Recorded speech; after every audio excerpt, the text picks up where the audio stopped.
ക്രൂശിൽ കണ്ടു ഞാൻ നിൻ സ്നേഹത്തെ, ആഴമാർന്ന നിൻ മഹാത്യാഗത്തെ. പകരം എന്തോ നൽകും ഞാനിനി, ഹൃദയം പൂർണ്ണമായി നൽകുന്നു നാഥനേ. പകരം എന്തോ നൽകും ഞാനിനി, ഹൃദയം പൂർണ്ണമായി നൽകുന്നു നാഥനേ. ദൈവവചന ചിന്തകൾ കേൾക്കുന്ന എല്ലാ മാന്യ ശ്രോതാക്കൾക്കും ക്രിസ്തീയ സ്നേഹവന്ദനം. യോബിൻ്റെ പുസ്തകം 34-ാം അധ്യായം 11-ാമത് വാക്യം.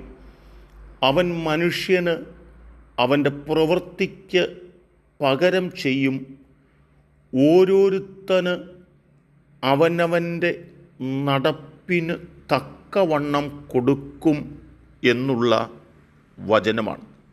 ഇവിടെ നമ്മെ ദൈവം ഓർമ്മപ്പെടുത്തുന്നത് നമ്മുടെ പ്രവൃത്തിയും നമ്മുടെ നടപ്പും ദൈവം മുൻപാകെ പരമാർത്ഥതയും സത്യസന്ധതയുമുള്ളതായിരിക്കണമെന്ന് ദൈവം ആഗ്രഹിക്കുന്നു എന്നുള്ളത് തന്നെയാണ്.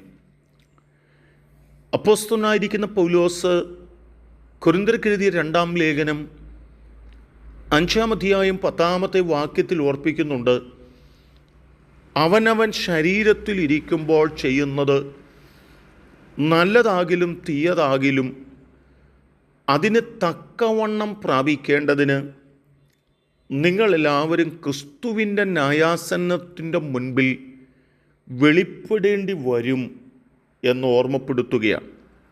നമ്മുടെ പ്രവർത്തികൾക്കനുസരിച്ച് നമ്മെ ന്യായം വിധിക്കുന്ന ഒരു ദൈവമുണ്ടെന്നും ആയതുകൊണ്ട് തന്നെ ശ്രേഷ്ഠവും ഉന്നതവും സത്യസന്ധവുമായ ഒരു ജീവിതവും ഒരു നടപ്പും ഒരു പ്രവൃത്തിയും നമ്മുടെ ജീവിതത്തിനകത്തുണ്ടാകേണ്ടതുണ്ടെന്നും പൗലോസ് നമ്മെ ഓർപ്പിക്കുകയാണ്. കൊരിന്ത്യർക്കെഴുതിയ 1-ാം ലേഖനം 3-ാം അധ്യായത്തിലും പൗലോസ് ഈ വിഷയം സംബന്ധിച്ച് ഓർമ്മപ്പെടുത്തുന്നുണ്ട്. ഒരടിസ്ഥാനത്തിന്മേൽ ആരെങ്കിലും പൊന്ന്, വെള്ളി, വിലയേറിയ കല്ല്, മരം, പുല്ല്, വൈക്കോൽ എന്നിവ പണിയുന്നു എങ്കിൽ അവനവൻ്റെ പ്രവൃത്തി വെളിപ്പെട്ടു വരും, ആ ദിവസം അതിനെ തെളിവാക്കും എന്നുള്ള പദങ്ങളുണ്ട്. ഇവിടെ എന്താണ് നമ്മെ മനസ്സിലാക്കി തരുന്നത്? ഒരു തീക്കകത്തേക്ക് പൊന്ന്, വെള്ളി, വിലയേറിയ കല്ല് എന്നിവ ഇടുന്നു എങ്കിൽ അത് ശോഭയുള്ളതായി പുറത്തു വരുന്നത് പോലെ നന്മ പ്രവൃത്തികൾ പിന്നത്തേതിൽ അത് ശോഭയുള്ളതായി പുറത്തേക്ക് വരുമെന്നതാണ്. എന്നാൽ ദുഷ്ടപ്രവൃത്തികൾ, തിന്മ പ്രവൃത്തികളെക്കുറിച്ച് പറഞ്ഞിട്ടുള്ളത് എന്താണ്? മരം, പുല്ല്, വൈക്കോൽ എന്നിവ തീയിൽ ശോധന കഴിച്ചാൽ അത് കത്തി നശിച്ചു പോകുന്നു, ഇല്ലാതെയായി പോകുന്നു.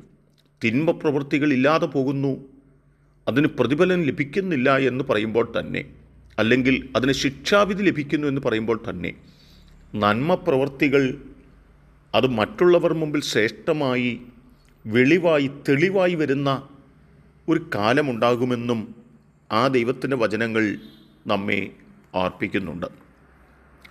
വെളിപ്പാട് പുസ്തകം 14-ാം അധ്യായം 13-ാം വാക്യത്തിൽ വരുമ്പോഴും പറയുന്നത്, ഞാൻ സ്വർഗത്തിൽ നിന്നൊരു ശബ്ദം കേട്ടു, അത് പറഞ്ഞത് എഴുതുക, ഇന്നു മുതൽ കർത്താവിൽ മരിക്കുന്ന മൃതന്മാർ ഭാഗ്യവാന്മാർ, അതെ, അവർ തങ്ങളുടെ പ്രയത്നങ്ങളിൽ നിന്ന് വിശ്രമിക്കേണ്ടതാകുന്നു. അടുത്ത പദം പറയുന്നത്, അവരുടെ പ്രവൃത്തി അവരെ പിന്തുടരുന്നു എന്ന ആത്മാവ് പറയുന്നു. ദൈവം തന്നെ പറയുകയാണ്, നമ്മുടെ പ്രവൃത്തികൾ നമ്മെ പിന്തുടരും. നമ്മുടെ പ്രവൃത്തികൾ നാളുകളിൽ ന്യായവിധിയോടുള്ള ബന്ധത്തിൽ അത് നമുക്ക് നന്മയും തിന്മയും വരുത്തിത്തരും എന്ന് നമ്മെ ആഴമായി, ആധികാരികമായി ഓർമ്മപ്പെടുത്തുകയാണ്. ആകയാൽ എന്നെ കേൾക്കുന്ന പ്രിയപ്പെട്ടവരെ, നമ്മുടെ ജീവിതത്തിൽ നാം ചെയ്യുന്ന ഓരോ പ്രവൃത്തികളും സസൂക്ഷ്മം പരിശോധിച്ചുകൊണ്ട് പ്രതിഫലം ലഭിക്കുന്ന നന്മ പ്രവൃത്തികൾ മാത്രം ചെയ്യുവാൻ അധികം ഉത്സാഹിച്ചുകൊണ്ട്, നമ്മാലാവോളം നന്മ പ്രവർത്തിച്ചുകൊണ്ട് നല്ല വഴിയിൽ യാത്ര ചെയ്തുകൊണ്ട് നമുക്ക് മുൻപോട്ട് പോകാം.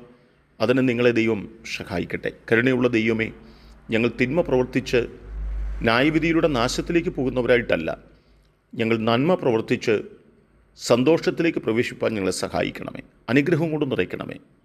കർത്താവ് പ്രാർത്ഥന കേൾക്കുന്നത് കൊണ്ട് സ്തോത്രം. യേശു കർത്താവിൻ നാമത്തിൽ തന്നെ ആമേൻ.